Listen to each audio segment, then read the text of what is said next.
Saudara-saudari yang terkasih, selamat pagi berkah dalam. Sudah kita memberi senyum hari ini, Senin 1 November 2021. Hari Raya Semua Orang Kudus. Mari kita awali permenungan kita hari ini dengan tanda kemenangan Kristus. Dalam nama Bapa dan Putra dan Roh Kudus. Amin. Permenungan kita hari ini diambil dari Injil Matius bab 5 ayat 1 sampai 12a. Saudaraku yang terkasih, Paus Fransiskus dalam surat apostoliknya yang ketiga yakni Gaudete et Exsultate, bersukacita dan bergembira, memberikan pesan penting bagi umat Katolik. Pesan penting dalam surat apostolik ini adalah panggilan menuju kekudusan dalam keseharian hidup di dunia ini. Beliau mengatakan untuk menjadi kudus tidak perlu harus menjadi uskup. Tidak perlu harus menjadi imam dan kaum religius. Dan Paus melanjutkan, di tengah godaan dunia ini, seringkali kita tergoda untuk berpikir bahwa kekudusan hanya dapat diperoleh bagi mereka yang menarik diri dari urusan biasa dan menghabiskan seluruh waktunya untuk berdoa. Dan Paus Fransiskus menegaskan bahwa kita semua dipanggil untuk hidup kudus melalui perbuatan kasih dan dengan memberikan kesaksian dalam kesetiaan kita dalam setiap perbuatan yang kita lakukan. Menurut Paus Fransiskus, kekudusan tumbuh melalui isyarat-isyarat kecil. Seorang ibu yang memilih untuk tidak menyebarkan gosip tentang orang lain, ia sedang mencapai kekudusan.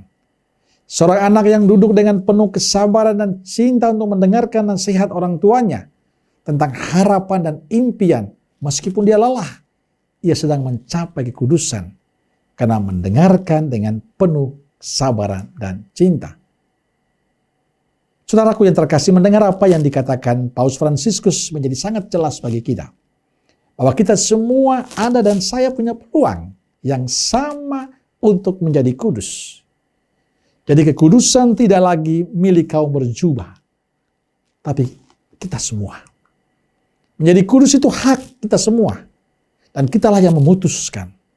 Kuncinya adalah menjadi pribadi yang seperti diajarkan Kristus. Kita menjadi Yesus zaman ini. Dalam sikap kita, dalam perbuatan kita, dalam tutur kata kita yang baik dan menyenangkan.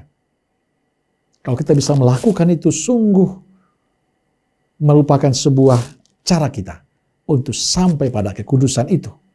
Maka lakukanlah sesuatu dengan tulus, dengan kesungguhan hati kita. Bila kita mau membantu, bantulah dengan sungguh. Bila kita mau memberi, berilah dengan sungguh. Lakukan semuanya itu dengan hati dan ketulusan. Dan bagi saya itulah kekudusan kita. Jadi kekudusan tidak perlu harus menunggu pengakuan dari gereja. Karena bukan itu tujuan kita. Para kudus dulu tidak pernah berpikir bahwa mereka diakui kudus oleh gereja. Mereka akan menjadi kudus. Saya kira mereka tidak pernah berpikir soal itu.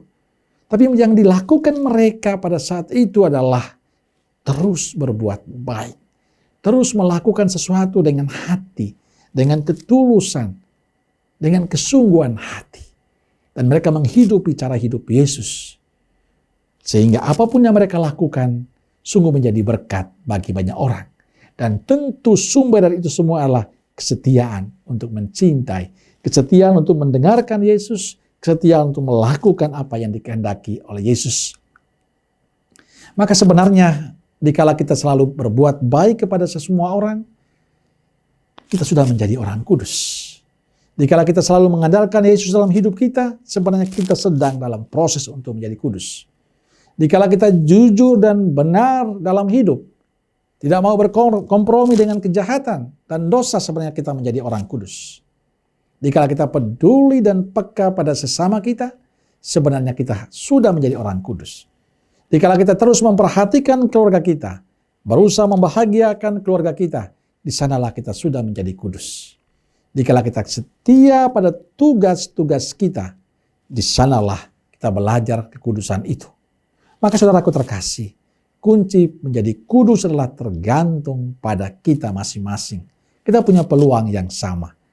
Karena itu teruslah menjadi orang Katolik yang baik dan benar. Jangan tunggu diakui oleh gereja. Bukan itu tujuan kita. Tujuan kita adalah menghidupi cara hidup Yesus dalam kehidupan kita. Sehingga nama Tuhan semakin dimuliakan. Paling tidak, kehadiran kita semua sudah memberi berkat bagi orang lain. Dan itulah pribadi-pribadi yang kudus. Amin. Semoga Allah yang Maha Kuasa memberkati saudaraku sekalian, Bapa, Putra, dan Roh Kudus. Amin. Keluarga Kudus Nazaret, doakanlah kami.